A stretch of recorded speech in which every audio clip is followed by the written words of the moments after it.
We now have the interesting task of, I think that was very useful in terms of assessing what actions to take forward. PK's been saying throughout, come on up, preparation for all of this, and indeed on that panel we had just earlier after lunch, if we, in a sense, choose a way forward and speak with a united voice on all of this, that itself becomes the priority, that itself becomes the way to proceed. But I'm interested to hear what you have to say, Patrick, in terms of how you're reflecting on the clear calls for reform, for partnership, and as we started right at the beginning of all this, these calls for faster action, more coordinated action, because the pace of change and learning is so much faster. Over to you. I'm going to invite you to take a seat, Ellen. I feel like you've been on your Yes, feet I have. all day, I have. and it's like But my shoes are comfortable. it's an extraordinary performance. And this is almost like the end, and so I'm going to interview Ellen before we sort of come maybe to a couple of comments from my side. Can I just ask you a personal question? I do own proper shoes, yes. You've been at this for 8 hours. How does it feel? Running a conversation? Well, ADHD is a superpower. No, I don't have it. I think there's few things more important than what we've been talking about today, because as we were saying, and Barney was reflecting on it as well, is getting this right is about the sort of country we want to create, about the sort of opportunities we want to create. And we look to the United States and we see a group of people who cannot see that their future prosperity, that they have a stake in the future prosperity of the country. And when you get into those sorts of environments, and I don't know enough about the United States to comment about them, then you get to a point where you're happy to wreck and tear the joint down, rather than all work in this collective way to say, how can we ensure that all boats rise together? How can we ensure that nobody's left behind? Now, that's easy to say, but it's the work of events like this to really dig in and give yourself a migraine about how do you actually do that? What does that look like, sector by sector? What are the levers that you need to pull? What are the easy things you can do? And what are the sorts of behaviours you need to start to engage in, whether those are collaborations or whatever else, that will lead you to that conclusion? And I think that's the business of nation building and building a future that, hopefully we're long retired by the time the kids and grandkids can benefit from that and see that they can engage for the future. They can have a house that they can afford to live in, and they can ensure that they're keeping up with the skills needed for the future, and that they can make a contribution to this country. So you've run this conversation today. Are you optimistic? Oh, hell yeah.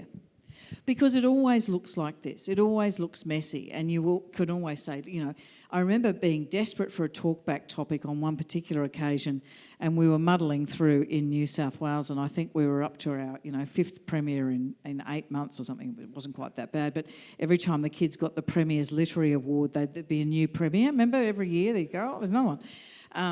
And I remember saying as an offhand comment, if we had a benevolent dictatorship just for 12 months to get this sorted out, who were the 2 dictators you like? And people engaged in that hugely. Oh, what a great idea. That's not a great idea. That's not a great idea. It's a terrible idea. This is how we do reform. It's messy. You muddle your way through it, and you muddle your way through to the other end, and it's like emerging from the bramble backwards. You've got bits of stick in your hair and all the rest of it. But that's how you get there. This is how you do it. So what would your advice be for me? Oh, God knows. Keep being impatient. Keep agitating and being impatient, because I think you need all parts of the system, don't you, to work? You need people with ideas, you need people with provocative thoughts, you need people who are slowing down and saying, hang on, we've got to make sure that this whole system comes along behind us. And you need the roles that you're providing, the skills councils, JSCs, to really be saying, and next and next and next and next, because that starts to do the work, the front end work of the cultural change, to turn us into a society where all of us are saying, what's next in my development, because things are changing so quickly that commerce degree from 1984 is, useful, but not that great. Do you know, I can't possibly begin to summarise everything that you've sort of covered today in the way that you've just brought all that together. I mean, it really has been a masterclass. I think. Yeah, absolutely right. I mean, I thought when you were out of the room, I said I was much better at emceeing than you, but in reality, it's not true. And that's why I do what I do, and that's why you do what you do. But, we have been hugely privileged to, I think, have you take us on this journey today. And before I sort of make a few sort of final comments, unless you want to make any other final comments, I just want to sort of really thank you. Oh, thank you. Because you're... What you've seen here today is not just sort of conjured up out of sort of thin air. Like Ellen has been very engaged with this now over the last sort of 3 to 4 weeks. And so she's taken a very personal interest in it. And I think the product of that analysis and that thought and your knowledge generally has really sort of played beautifully. So look, thank you so much for sort of what you've done. Thank you for having me. I've enjoyed it. It's been an education. Is there anything else that you'd like to get off your chest before we... I'm just interested in whether how you see the moment. So here we are poised ahead of next week, 1,000 flowers bloomed. The Prime Minister has said, just slow it a bit, we're not going to reinvent the Australian taxation system before September. Are you optimistic? I am a believer. I'm a soldier, as I said before. Soldiers are never pessimistic people. They're always optimistic, because if you are not optimistic, you can't be a soldier, because you'd be terminally depressed all of the time, because you're always going to lose. I think the energy that sits in the room around this conversation, having been in it for a fraction of the time that many people have been in, for sort of over the last 4 years, it has fundamentally shifted and changed. The AI opportunity is the Trojan horse. If we can't take advantage of that, then what can we do? This is our time. And the obligation that we have is to take advantage of that and to recognise that it's not going to be perfect. It's going to be good enough, but we've got to get in behind it, and we've got to reinforce it. And thinking about what Nat was saying, it's sort of this doesn't have to be hard, but we do have to get in behind it, and we have to be consistent about what we're saying and what we're going to do. And my fear is only that we bombast out, we have different approaches, and then we lose the energy that we need to do.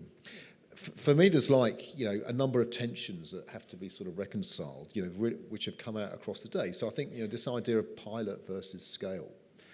Pilots are great, of course they're great, but my God, we have to do more than pilot. We've got to deliver at scale, and you deliver at scale by working with the states and through the states. And so we've got to pick up good ideas, and we need to be prepared to back them, which then takes you to risk versus opportunity. So much of today for me has been around a bunch of reasons as to why you wouldn't do something. But my God, there are so many opportunities by doing something. So let's be prepared to see the ones that we're going to go with, recognise that they might fail, but get after it and do it at scale, because that's where they fail. So if you do things for a small number of people, you get nowhere. You've got to really push yourself to get to there. Speed versus tempo. I talked a lot about speed today, but actually it should be about tempo.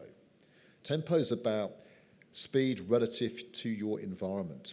Some parts of the system can be slow and can be evolved naturally, and we don't have to worry about it. Other parts of the system have to go quicker because that's the context. And sometimes when we talk in this space, we talk about the whole system, and we think it's all got to go quicker. It isn't going to go any quicker because it's such a system, but there are parts of it that we can make faster, and that's what we need to do. So I think tempo's the word for me. Outcomes versus process.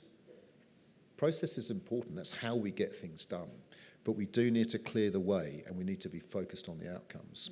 And then some of the ideas that we talked about today can be delivered so long as we focus upon that end bit rather than the start bit. So those are sort of like the tension points that I think are there. I'll come back to sort of the question that you asked me sort of on the stage, so what are we going to do?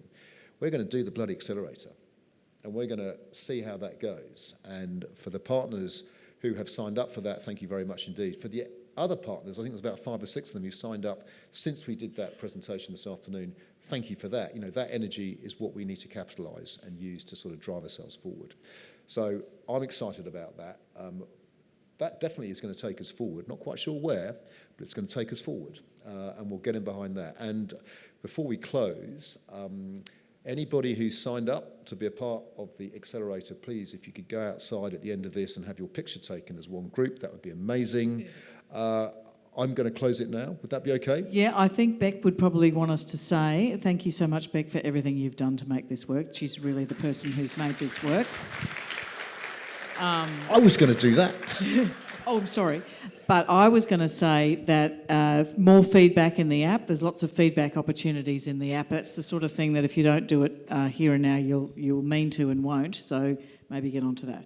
And thank you to my team, who've done this today, or our team, an amazing job generally in terms of getting this together. So hugely grateful for that, Beck, absolutely led beautifully by you. And most of all, thank you to you, because you are the people and the organisations and the energy that gives us legitimacy in terms of what we do. We drive our energy from you. So I'm really grateful for you taking the time to be here today and be on this journey. So let's get out there, let's get stuck in and change the world one skill at a time.